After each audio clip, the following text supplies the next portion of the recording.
UP में loud speaker को लेकर एक्शन में नजर आ रही है सरकार। मजहबी मकामात से हटाए जा रहे हैं लाउड स्पीकर। सीएम योगी के ऑर्डर के बाद ये कार्रवाई की जा रही है। तेज आवाज में बजने वाले लाउड स्पीकर्स हटवाए जा रहे हैं। तो लाउड स्पीकर के खिलाफ एक्शन में नजर आ रही है पुलिस।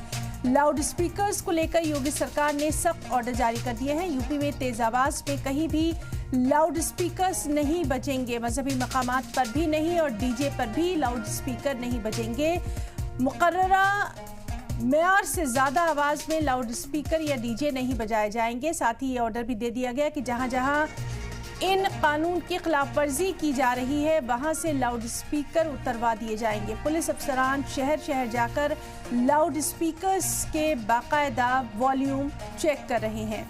तो लाउड स्पीकर को लेकर यूपी में एक्शन में नजर आ रही है सरकार। मजहबी मकामात से लाउड स्पीकर्स हटाए जा रहे हैं। सीएम योगी आदित्यनाथ के ऑर्डर के बाद ये कार्रवाई यहां पर की गई है। सबसे अहम ये कि तेज आवाज में बजने वाले लाउड स्पीकर्स हटाए जा रहे हैं। ये फैसला सभी धार्मिक स्थलों पर समानांतर रूप से लागू किया जाएगा। मुझे लगता है ये एक अच्छा फैसला होगा, क्योंकि जो ऐसे धार्मिक स्थलों के आसपास लोग रहते हैं उनको इससे बहुत राहत पहुंचेगी और कहीं ना कहीं नॉइज़ पोल्यूशन को भी कम करने में हम कामयाब होंगे।